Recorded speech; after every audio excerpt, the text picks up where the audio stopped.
Hello, ladies and gentlemen, and thank you for being here with us for the Coach Tribe podcast. Today we have James M. Powell with us. He is the host of the Spirituality podcast, an international best-selling co-author on the topic of strategic intuition, together with the world-renowned human behavior expert, Dr. John Demartini. Hello, James. How are you? Thank you for being here with us. Yeah, great. Thanks. Super excited to have this conversation with you and to welcome everyone else into this conversation as well. My pleasure. Honestly, I'm so happy to have you here with me today and to have you share your knowledge on this powerful tool that we all have within us. And sometimes we have no clue what it is, where it is, how it manifests, how to listen to it. It's called intuition. Before we go straight into it, James, would you like to introduce yourself, to tell our listeners some things about who you are? What are you doing? How did you even get into the topic of intuition? Intuition is not about guesswork, and emotions and intuition are not equivalent either. So the way I use intuition is to be able to make highly successful, informed decisions using information you otherwise wouldn't be able to acquire. So specific and actionable intelligence. And the reason why I've been able to discover how to use intuition to this level is that I never grew out of it as most people do. Through being exposed to education and cultural influences growing up, the Western education system essentially is focused on memorization, not even so much intelligence, being able to problem solve and innovate and define solutions. Even through logic, it's mostly memorization. That's why people can cram in, as I did, their curriculum within like a few days before their exams and then pass the exam. They just put that information into their short-term memory. I first got started with intuition when I was a young child. Most people do. Most people have intuitive experiences when they're young. They feel this or they feel that. They know certain things. And when my parents were divorcing when I was about 10 years old, then they took my siblings and I to child therapy to help us adapt and get used to the situation. But after my siblings were deemed fixed, after they said, okay, they're cool, they continued to take me because I was a bit more of an unusual child. And they wanted to understand, what's going on with James. And at this one session where there were two child psychologists and my parents in the room sitting opposite each other on a rectangular table, I refused to come in the room because I had this very clear, overwhelming sensation that I was being deceived. And not just from my parents and the two psychologists I could see in the room with me, but I felt this feeling emanating from a mirror that was on the left wall of the room, like a horizontal landscape mirror. And I was staring at that mirror. So then after a few minutes, one of the child psychologists came over to me, walked over to me from across the room, put his hand on my shoulder and asked, James, do you want to see what's behind the mirror? And I nodded my head. And then he took me out of the room, along the corridor and into the next room where the lights were turned off. So they turned the lights on, and there was a third psychologist, a woman with a clipboard and pen taking notes. And there were two men operating cameras, the big cameras, it's like early 90s, like stayed for like TV style. And they were filming the session through the mirror, which I could now see was a one-way mirror, right? It was like they were hiding behind it. I didn't know this whole thing about one-way mirrors. I didn't know they existed. I didn't know what they were called, but I could see them when this guy took me in the room to see behind the mirror. They were filming us. So, number one, why did that guy decide to show me behind the mirror, right? That's pretty interesting. And number two, him doing so had a majorly positive impact on me trusting my intuition from an exceptionally early age. He actually showed me that, I was staring at the mirror. He took me behind the mirror and confirmed that my intuition was correct and accurate. At that time, of course, I didn't know the term intuition and so on. I learned that later, but I knew the experience, and I knew what I was sensing and how it connected to what was behind the hidden reality behind the mirror, right? Not a non-physical reality necessarily. That was actually physical, but it was, it was real. So I got the intuition that I need truth. Essentially, people are ignorant or they're uninformed. They don't know the answer to their problems, and ignorance causes problems, right? The main problem people have are thinking problems, essentially, or being uneducated about that particular thing which they're experiencing, which they want to improve. If people have been struggling with it, they need new information, they need new input, because what they're doing is not working. Like their experiences or their education to that level at that time is not helping them, so they need to learn more. But when I had this intuition that I need truth, I reasoned about it myself, and I thought, no, I need absolute truth, because it can be true that today it's raining, tomorrow it could be sunny, and that's true, but it's relative to time and space. Different locations on the planet, it could be the same time, but there could be different weather systems in different places. So on a certain level, there are individual truths, which are true for certain people, certain groups, which are relative, but then fundamentally there are also absolute truth. And a very simple way to understand that is with the thought experiment that I came up with, is to ask the question, does absolute truth exist? Yes or no? So if we take the answer yes as being true, then yes, it does. If the answer is no, then we ask again, is that absolutely true? And if it's not absolutely true, that there is no absolute truth, then there is absolute truth. But if it is absolutely true that there is no absolute truth, then it's absolutely true there's no absolute truth. And that doesn't make sense anyway, right? So through logical reasoning, there has to be absolute truth. And then we need to find it and evidence that as well. So there are certain universal truths. People talk about universal truths all the time. But when you actually describe it as a universal truth, people then typically have a problem with it because it's very core to our existence, very fundamental to our being. And it kind of connects to religion or spirituality or other aspects of life, which lead us to taking full responsibility for our actions rather than just licentiousness, doing whatever we want, because we each have our own individual truths, and that's cool. Your truth doesn't necessarily have to be my truth. And that means we can do whatever we want. But actually, in terms of our communication and relationships, and there are certain behaviors and actions that are acceptable and some that are not. And that's based on universal truths, universally accepted truths that go beyond culture, tradition, education, all of that. It's essentially what makes us human. And so really when I left home when I was 14 years of age was to discover those absolute truths. And I did a lot of study. I used to go to the library every day. This is before the internet became a big thing.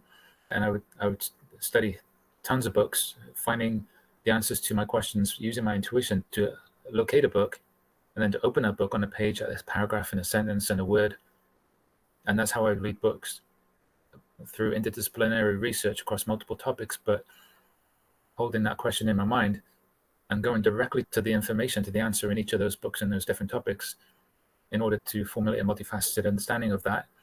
And that's why I can understand things from different perspectives, from like a much bigger picture rather than singly from one particular educational viewpoint. And that really helps me to relate with a lot of different people, understand where people are coming from, and also help understand myself better as well.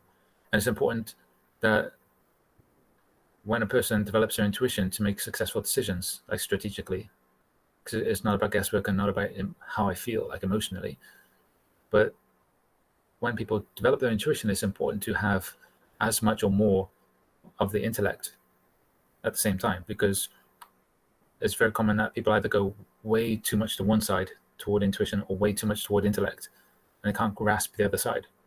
So it's important to keep as much of a balance as possible, and the way to do that is by studying at least as much or more than you have intuitive or spiritual experiences. And that curiosity, just always to learn more, is really kind of the foundation of that, which makes it effortless as well. That is very interesting to understand where you're coming from and how you got into discovering what intuition is and how you can use it in your life, how to understand it. We were talking about relative or absolute truth. I keep hearing this phrase, follow your intuition, it knows the way, or just follow the intuition. Relative or absolute truth, why do people say follow your intuition? Why should we follow the intuition? And even before that, James, what is intuition? How can we define it? Well, first I'll describe what intuition is, and then I'll get into why we use it, and then how it works and everything. So intuition it's the first step of a three-part system that we have a faculty to perceive information that we're being exposed to. And we all know that the brain has neurons in it, and that's how we're able to think, because it processes electrical information by sending electrons through the wires, essentially the neurons, so like electrical cables. And they're protected by a layer of fat, which is like the insulation along electrical wire, which is why a low-fat diet can often lead to brain problems like Alzheimer's or memory problems, right? We need to have the right amount of good quality fat in our diet in order to protect our neurons and for them to have longevity into old age, right? And that's why a lot of people, or old people, still are really sharp in the mind or the mental faculties, because they have good diets that protect those neurons. But we also have other organs in our body that contain neurons. Like neurons extend throughout the entire body, but there are three main centers where there are large collections of neurons, like thousands of them, and those are the heart, the brain, and the gut. So these are essentially three brains of the human body, and to such a degree that they are actually considered three brains. So we call them the cardiac brain, which is the heart brain, the cranial brain, which is the brain in the skull, and the gut brain. The heart brain is where the intuition is. That's where we're able to perceive information in advance of things happening. And there's usually a 2 or 3 second window in which that happens. And this is not a perception in terms of thinking or logic or reason, but it's a sensory faculty more closely related to feeling, not necessarily emotion, but feeling. And the difference is emotion is in the mind, whereas feeling is a bodily sensation. These are all the same energy. They're just different names given to different wavelengths of that same energy, right? They're not different energies. And so when the heart perceives this information during this 2 or 3 second window, that information electrically, right, with the transfer of neurons of electrons through the neurons from the heart to the brain, right, that information is sent from the heart to the brain, where in the brain we have intellect, so it goes from intuition to intellect. And with our intellect, we're able to reason and think about what we've intuited, or about that information we've received intuitively, and make sense of it, right? What most people do is that they second guess or they doubt. But really what we should do is develop excellent questions in order to better understand it, rather than doubting it. Like, did I really get that? Should I act on it? And the question I ask people about that is, if you have no previous experience using intuition, then you have no evidence that you can't do it. So don't doubt yourself. And then from the intellect, after we've reasoned or thought about the information that we received intuitively, that information then electrically as well goes from the brain to the gut brain, where there's our instincts. And that's the fight or flight or freeze response. That's why we put what we've intuited and reasoned about into action with our body, is through the instinct that's most closely related to action. So it's where we get this gut response to do something. That's the third and final step. And a lot of people are in touch with their instinct, very closely in touch with their instinct, but they don't necessarily understand where that comes from or why they're doing it, right? Still good in a sense, but that's kind of where people misinterpret intuition as being kind of guesswork or feeling your way through things. It's because they don't really understand what it is, which they could if they were able to get more in touch with their intellect and relate that to their intuition. So I would like to, clarify those distinctions, because a lot of people use the terms intuition and instinct and so on, gut feeling, interchangeably, as though they're the same thing, but they're not. And this clarity kind of really helps people understand the flow of intuition. How do we explain what intuition is to somebody who doesn't really understand these terms or this medical terms? Is there any simple way to define intuition, or to even make the distinction between instinct, gut feeling, and intuition? Yeah, sure. Intuition is like your GPS to success. It's a guiding feature of who you are. It's not something that we communicate with, but it's a channel, essentially, an information channel. So it's one of our senses, right? It's a sense through which we are able to communicate with something or someone else to receive information from there. The role of it is similar to a GPS. It has this vertical perspective on a situation, right? Because we also have conscience. So these are two things, conscience and intuition, and they're very different. So conscience has been illustrated as similar to a compass. So when you want to find magnetic North Pole, which is what compasses do, you're looking at it and it's showing you which direction to move in order to find magnetic North Pole. But if you take a compass in an environment where there are magnetic rocks around you, like magnetite, for example, then that compass can get confused. It can spin around in a circle and you don't know where you're going. That's how the conscience works. It can become confused by its environment. Information overload, for example, is one thing. So when you want to make a decision fatigue can hit you, and that's like the compass spinning around in a circle because it doesn't know where to go. And that's when it has a lot of different conflicting information or too many options, all of which are valid. So you're just like, well, I don't know which one to do. So the conscience functions within your immediate environment, and it gives you the direction on the best of your available options. So if you have 5 options that you can choose from, the conscience will show you the best one to do. But let's say the best option that your conscience points you toward is not like the actual best thing you can do. That's just the best of what is available to you. The intuition, which has a vertical perspective, like a GPS, it can see beyond your immediate circumstances. It can see like the other side of the planet. So it can see exactly where you want to go in the long term, like your actual goal, and it can help you get there. So it's a shortcut. You don't need to keep on navigating yourself around your continually changing immediate circumstances, but your intuition can actually show you the fastest, quickest, most easiest route to get to where you really want to be. Got it. Okay. What are your learnings on how to access our intuition? How do we go about it? We know it exists, but again, how do we become aware of it? How do we understand those signals? How can we connect with that feeling? Or is it not called feeling? A great question. So the first thing that you're going to want to do is to build up your data set of experience, which you can then use as a reference point for making high level and more important decisions that have a long-term and more significant impact on your life or your business or for other people.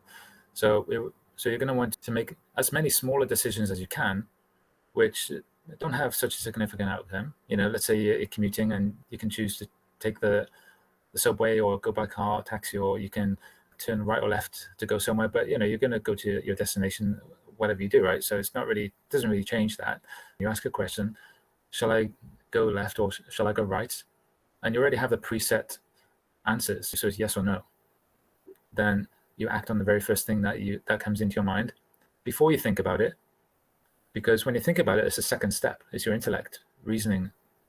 Could be doubting or second guessing, but ideally just questioning the information that you received intuitively, right? So that information in your intuition happens in a 2-3 second window, and that's the information you act on. So if you're already thinking about it, should I do this or not, or was that the right choice? Analyze that, think what it is you're thinking about. That's what you receive intuitively. Best would be to act on it without even getting to the second stage, and with these smaller decisions, right? Because they don't have like a massive impact if you just make that snap decision. It's training. So you should ask yourself the question, shall I go right here? Yes or no? Let's say it's yes, you go yes. Then you ask the same question to the opposite direction. Shall I go left here? Yes or no? Then your immediate answer should be no for that. Sometimes both of them could be yes, maybe, because you can go both ways and it's fine. But really, the training is for you to learn how to listen to that intuition within those first 2 or 3 seconds and just act on it without doubting, without second guessing. And really the key to that is just to do it. And the benefit of doing this with these small decisions is that there are many, many of them throughout the day. And because of their small level decisions, you get the information feedback pretty much immediately, about whether or not that was the right choice to make. Usually if you're making a high level decision, it will take a longer time for that feedback to manifest, depending on the geographic area or number of people that you're influencing. It could take a longer time for what you put out there to come back to you and to get that data that you can use to see that was the right choice. But with these smaller decisions, you make a quick decision, you make lots of them throughout the day, you get immediate feedback, and it's just training you to really just get in touch with asking a question, getting the answer, and acting on it. And really just do this as many times as you can throughout the day. And I continue doing this now. I still do this even after decades of doing it, because it's energizing. You're making these small decisions all throughout the day, and it's reaffirming your ability to make good decisions. So sometimes you may do the wrong one. No problem. It's a learning experience, because these are small decisions, and it's okay. Most of them will be positive rather than otherwise. And the purpose is to build up that data set of experience, which you can then use as a reference point for the high level decisions.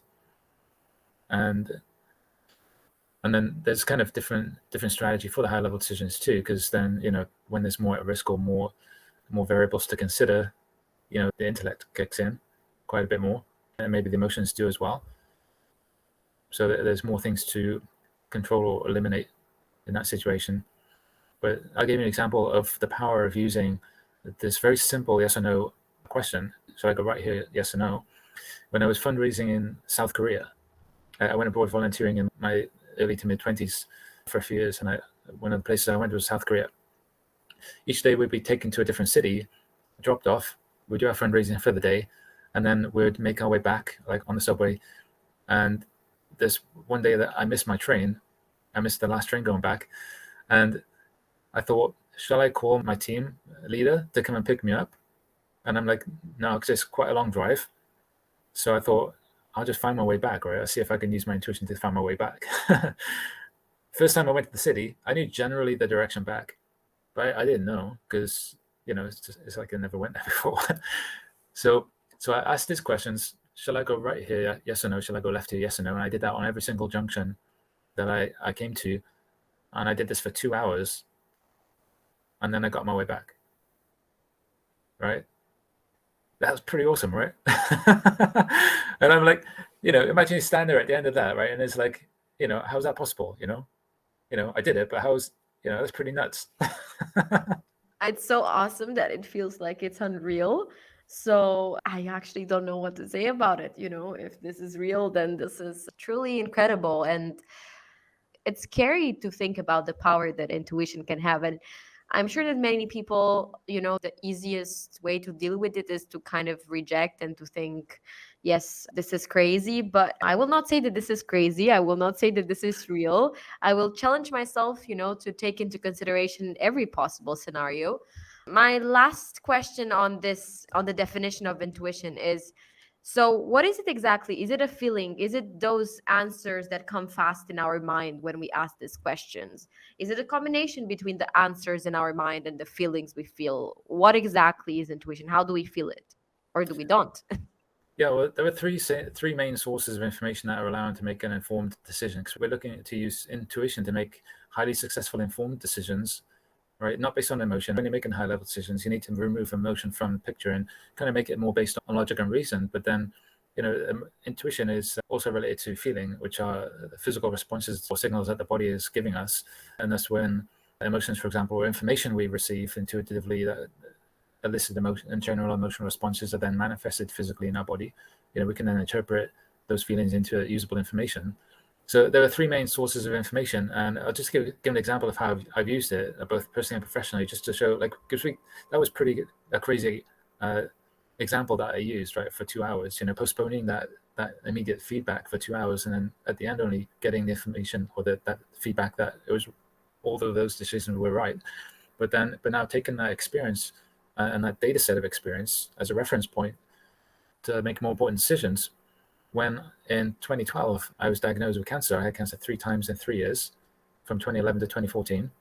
And I had an operation. And then I went to one of my 6-month checkups 2 months early based on my intuitive guidance, right? Based on intuitive information, also what my physical body was telling me. And they told me that if I had waited until the time of my appointment, it would be too late to treat me and I would already be dead. And then they said that if I don't do chemotherapy within 2 weeks, I wouldn't have long left to live. They said the fastest they saw cancer grow was doubling per week, but mine was tripling. And they told me if I don't do it in 2 weeks, I'll die. And then I'm like, well, I came to my appointment 2 months early because of my intuition. So, I'm going to consult my intuition again to make this decision. I told them no to chemotherapy. Let me see if I can find this letter that I've got from the hospital, which I can read out to you. Okay, so this is from the hospital. On September 2012, offered chemotherapy, but patient wishes to defer until November. This is from one doctor to another. I would like to make you aware of this patient. I just had a long discussion with him, during which he explained that he would wish to delay his chemotherapy until November.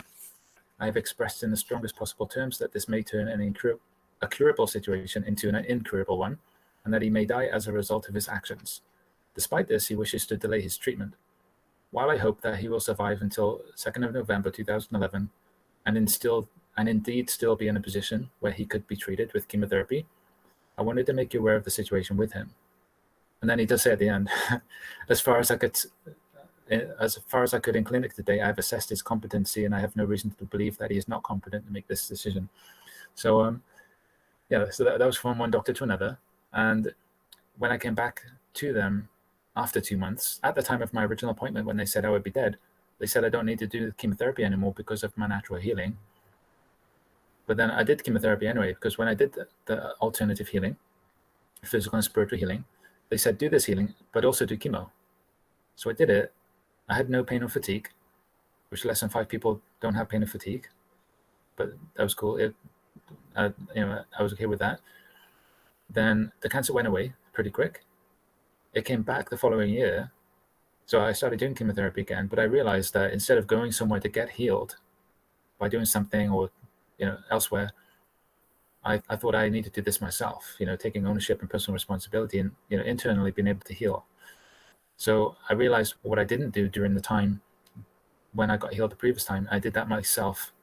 And then the cancer went to 0 within a week. And the oncologist wrote in my medical notes, he told me it's impossible, and wrote in my medical notes that these numbers are wrong. We need to do the test again. 1 week later, it was still 0, and they dismissed me without any explanation. They couldn't explain it. I can't explain the biology and stuff like that, but it's being able to explain making that kind of decision, with intuition, with information, is a highly informed decision, right? Because it's not guesswork. I didn't guess anything, and my life was on the line. I wouldn't be alive today if I hadn't done that. Chemotherapy has 50% success rate, so even if I did chemotherapy without doing anything else, I might have died. It's 50-50. So that's pretty crazy. And then with my podcast, after I finished the previous project, I used my intuition to ask a question, what next? And I got the information, like specific and detailed actionable intelligence. The Spirituality Podcast, 1 episode per week, explore spirituality and self-development with high-achieving entrepreneurs. All right? That's pretty specific, right? So I bought the domain, thespiritualitypodcast.com. Now I got that. Nobody else thought of that before. I didn't think about it. I got it in my intuition. The ideal best thing that you want, intuition, this is the fastest way, like GPS. Then, well, at least a working GPS anyway. And then I started inviting people on my show. So I didn't really have to brainstorm or think things through, do my pro-con list or, brainstorm about my options. I literally asked the question, got the direct response, and then all I had to do was implement on it. And I've interviewed some of the most successful people in the world, a financial advisor to 2 US presidents, the #1 human behavioral expert in the world, a multi-billion-dollar business consultant, financial business consultant, the world's leading companies, highly successful people, right? But also wonderful human beings. And it's just been a blessed experience having those conversations and then also sharing it with people too. So, those are some examples of high-level decisions. And so the way I was able to make them in relation to your question is the 3 sources of information I look at is from within yourself first. So your actual intuition, the information that you get intuitively, which then can be manifested as physical feelings in your body, right? Being able to interpret that into usable information. The second one are the things that people say to you. And I have a condition on this that it needs to be from at least 2, preferably 3 people who are not directly related to each other. So these are 2 or 3 people from different aspects of your life who don't know each other. But when you're thinking about something or you have something in your heart which you're going over that you want an answer to or some insight or guidance, when those 2 or 3 people essentially reflect those words back to you without you saying those things to people because it's inside you, but they tell you word for word, like a lot of the time, exactly what you've been thinking about, right? The probabilities of that happening is extremely unlikely. And then the third source of information is physical objects in your environment. So things you can physically see or touch or feel. And one example of this was several years ago when I was considering what kind of job to get. This is before I started my foray into entrepreneurialism and, really fulfilling my true potential, was I asked the question, shall I get a job based on skills, something I'm good at and that I'll enjoy, or something for money, which I may not enjoy as much, but, I can make more money. And then immediately, straight away, I took a photo of it, right? I have a photo. This truck drove past me it was a side road, a small side road. There's like a residential area, it's not a place for trucks, but this truck drove past. And on the side of the truck, the word skills. All right. I think it had a Z on it as well for coolness or whatever. But that's exactly the question I asked. Should I get a job based on money or based on skills? Okay, skills. All right, thanks. Like what the heck, Let me just tell you that yes, that's my feeling as well. And for you, it's real because you know it, because you feel it, because it happened to you. But you can imagine that from the outside, maybe for those people who didn't get in touch with their intuition or don't know much about it, this is shocking, this is crazy, this seems unreal. But then again, we're not here to judge what's real, what's not. We're here to absorb and then to use our own mind. Okay, we talked about intuition in many aspects: health, life, purpose. What about business, James? How can we use intuition to guide our business decision? You gave the example of the podcast, but let's look specifically at coaches. And I know you have previously worked and interacted with coaches or people who want to build their online businesses. How can intuition help them grow their business, get more clients? How can they use intuition in that way? So the first thing that you should do to make that decision is to become as informed as you possibly can on the decision that you want to make. So that may be your client, it may be a direction that you want to make in your business or a specific aspect of growth, but you need to become as educated as you possibly can on the decision that you want to make, so that you know that the answer you're looking for is not within the information that you've already consumed, right? Through physical means, through reading a book, listening to a podcast, or watching a video, right? These are all physical methods of acquiring information.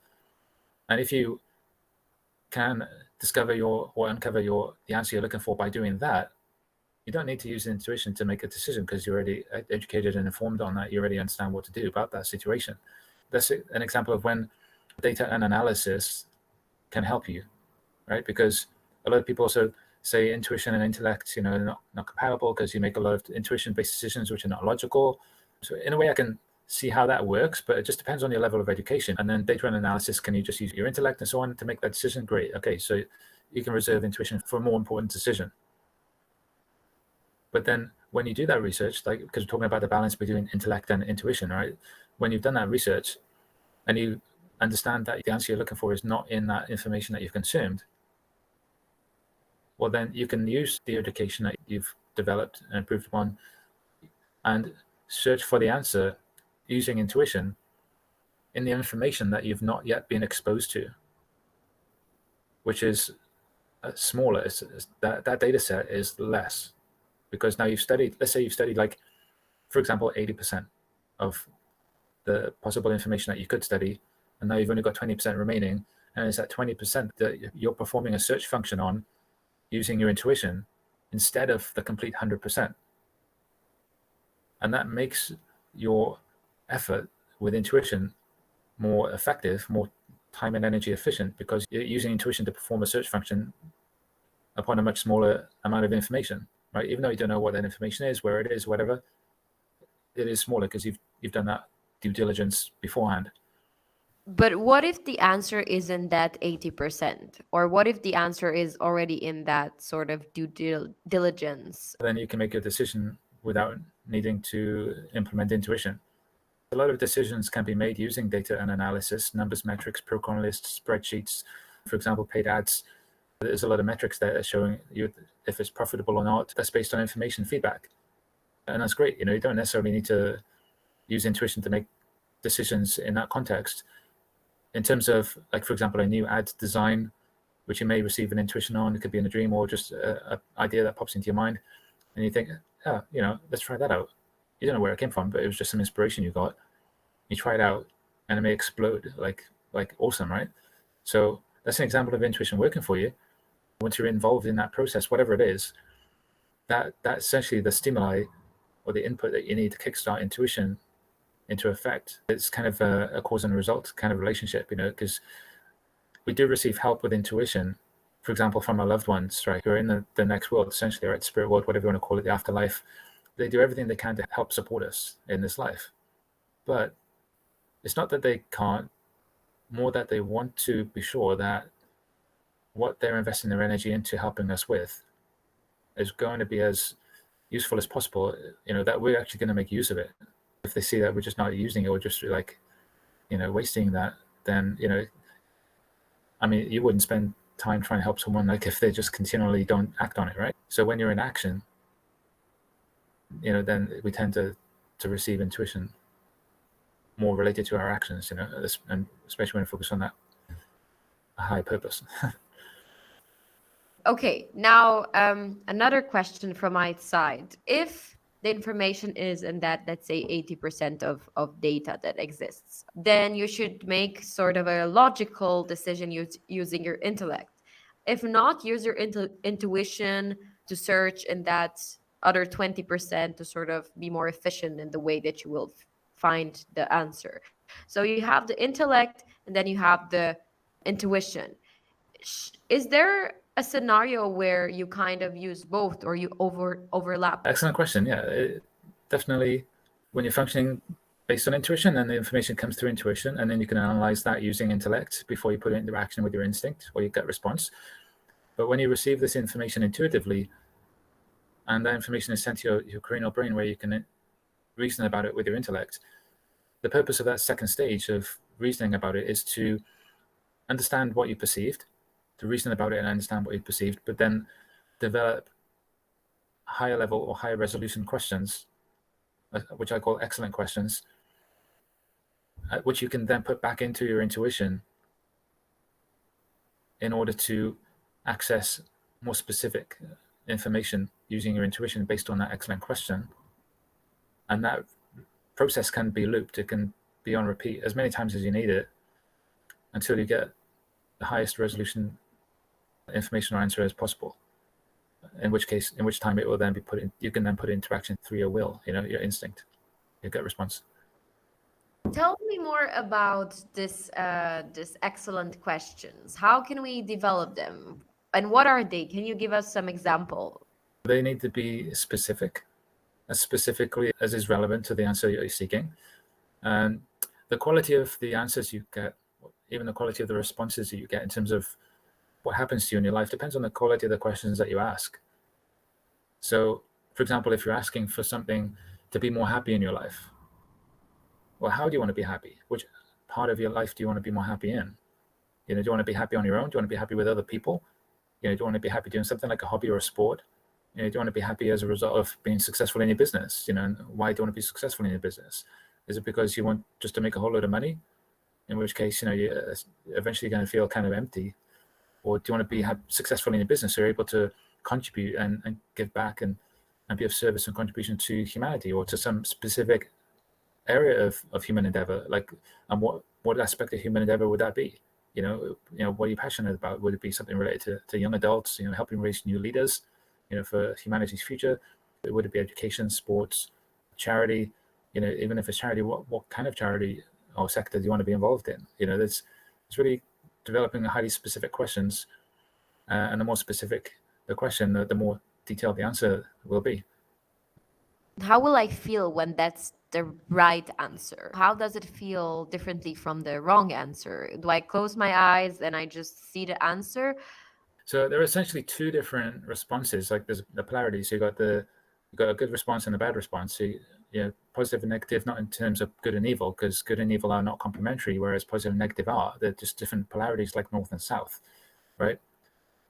Good and evil, they want to destroy each other, right? Goodness on its own will self-replicate and multiply because it's goodness, right? And it's always about giving and serving and multiplying, whereas evil wants to destroy goodness, and evil also wants to destroy other evils because it's all about being self-centered and the destruction of the opposition, whereas goodness wants to promote growth and promote others' growths as well. So, those are not complementary. Whereas, for example, yin and yang, or plus and minus, north and south, up and down, front and back, right and left, and so on, inside and outside, these are all complementary, beautiful, and natural, harmonious, reciprocal relationships, right? So, in terms of the responses that we receive with our intuition, is that polarity. Is this the right thing for me to do, or is it not the right thing for me to do? And that's not like good or bad. It's just because both options could be good, right? It's just that one may be better than the other. So which one are you more attracted to? Part of that is being able to interpret the feelings that you have, like in terms of your mind or in your heart, the heart, because we're talking about the coherence of the electromagnetic field of the heart and so on, which is manifested as, macroly in the body. How to translate those feelings into information. And it's primarily by paying attention to the feelings of the words that you say. So, words produce sound waves, which feel different ways. So by paying attention to the words and sentences and the context and even concepts as well, because entire concepts can be communicated and understood without needing to use multiple words to describe it, right? It's more like a concept in the mind, but which produces a certain feeling. When you're able to, or when you have been able to recognize and understood through self-reflection and introspection, essentially this is pretty much the only way to do it, and I show effective ways to do that. Is the information that you're experiencing relate to any of those feelings that you've associated with those concepts or those words? And if they are, like, which words or which sentences or which concepts or meanings are those feelings associated with, right? And therefore you're able to turn those feelings into information because you're identifying it with that information that you already introspected, that you reflected upon, how those words, when you speak them, make you feel. And then you're able to recognize those same feelings that you receive intuitively. So does that make sense? Did I explain that good enough? I think it makes sense as a general idea. Of course, it will make more sense when we have more context and when we even get to practice. Okay, so now we touched on different points. If, James, you were to take all of these pieces we talked about together today and put them all together and come up with some specific actionable steps that coaches can take to get more clients, grow their business, some specific things that they can do either when connecting with their clients or when getting themselves a coach to help them grow. Is there anything that you could recommend for our coaches that can help them grow? Yeah, 100%. So number one is my program, which is Intuition Hacks. So great opportunity to plug it here. So yeah, Intuition Hacks. I have 7 main hacks there. The first of which you can get started with even without any experience. Just follow the steps and get results. And it even goes beyond getting information with intuition. It's also a way to be able to manifest and co-create results in your life using these steps. One of which helped me to manifest essentially $1 million for a project, but not directly manifest $1 million because there's a lot more variables and steps involved in that. But what I asked for instead was to meet someone who can show me how to manifest $1 million, right? And it's a lot easier to meet one person than it is to get $1 million to flow in your direction, right? So that happened, but the result of that was that my project, one of my other projects, is now funded $2 million, which is obviously cool. That was my goal, but I didn't just directly ask for that. I asked more strategically in a smarter way. So this is what the first hack helps with. And it's pretty interesting that actually most entrepreneurs who are into self-development and the daily actionables that they do to start the day in a positive way, to be educated and so on, they're doing most of these things already, but there's a couple of tweaks and several nuances to it that just ramp the whole thing up and just makes it way more effective. And everyone I've taught it to so far, I've got incredible results, which I'm really pleased with because it's not just me. Although I've been doing it for years now, I'm very happy, super happy that's like repeatable and reproducible. So the other hacks are different ways that I've been using to first develop my intuition and then be able to reduce the number of steps needed to achieve the same results that I've spent years developing to achieve. But that's why they're called hacks. So first of all, you don't need to go through the decades of study and research and experimentation and so on to discover them. They're just right there for you. And I've also reduced, I think, pretty much all of the variables that are not necessary in order to achieve the results. And not only do I have the strategy on how to develop and implement intuition to make highly successful decisions, personally and professionally, but I'm also bringing in guests from my podcast and network, which includes some of the most successful people in the world, like financial advisor to TS Presidents, a multi-billion-dollar business consultant, business advisor to the world's leading companies, the first woman to create an iPhone app, many amazing people. Bring in guests from our podcasting network into my program to spend time with my clients. I call them intuition hackers, and so that they can ask them any question they want, because really one of the fastest ways to level up in your life and business is to learn directly from those whose successes and results in life and business inspire you, right? Whose success, either in terms of health and finance and fitness and family, whatever aspect of life it is that you want to emulate that success. And essentially it comes down to decision-making success, right? Because they got there because of the decisions they made. So how can you make decisions as successfully as they have?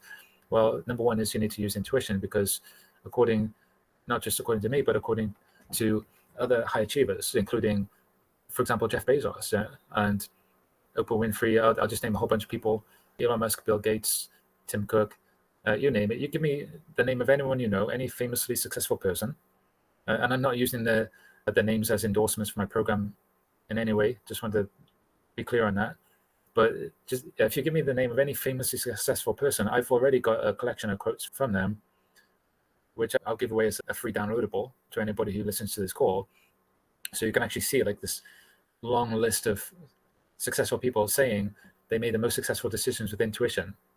It was never data or analysis or numbers or metrics or anything. It was always intuition, that they made the most successful decisions with intuition. And again, it's not about guesswork. So that's just it is the number one decision-making strategy of the world's highest achievers and top performers. And then we also have weekly Q&As as well, live Q&As, where we spend one-on-one time with each person in the group environment. So you can ask any question you want, and then we can learn from each other. And I'm just like super excited. So, but in terms of that, which you can get from, I'll plug the link if you want. It'll probably be in the show notes, but it's intuitionhacks.com/unlock, right? Intuitionhacks.com/unlock. And then the actionables from this interview today are to start developing your data set of experience with the smaller decisions that you can make the yes or no decision with. Shall I do this? Yes or no? Shall I go left or right? Yes or no? Right? Any small decision you can make with a yes or no decision, just start doing that with as many of them as you can each day, in order to start familiarizing yourself with that, which is like the most fundamental or the most foundational kind of level of intuition, but can still be used for very successful things. That's the foundation to making high-level decisions. When you start implementing the high-level strategies with intuition, you already have that experience and what it feels like to trust yourself. And that's where, like you mentioned earlier about this, people say trust your intuition. That does not mean trust your emotions or trust how you feel necessarily, because there are many things that feel good, but which are not good. Certain drugs, for example, feel great, but they're detrimental to your health and your well-being. So it's not always about how you feel. It's about being able to make highly successful decisions and trusting that foundational guidance that you receive. First of all, starting off with that foundational guidance, which is a yes or no, and it comes within that 2 or 3 second window. So, dear listeners, you've heard James on this. You have all the information you need now if you want to continue the conversation.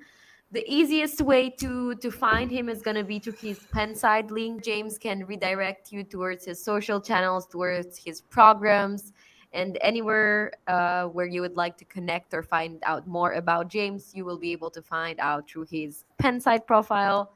James, it was a pleasure to have you here today. I think I'm honestly going to take a break after this call, just because there was a lot to take in, a lot to absorb. It's a lot. But once more, James, it was great. It was crazy. It was interesting. It was shocking at some points. Definitely. Thank you so much for being here with us, James. Thank you to all of the listeners who stayed with us till the end. Tune in for our next episodes on the Coach Tribe podcast. Thank you so much. See you next time.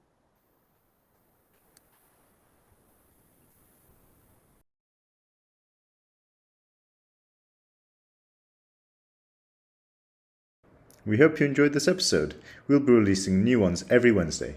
Make sure to subscribe and rate us 5 stars on your favourite podcast platform to give other people the chance to discover us too.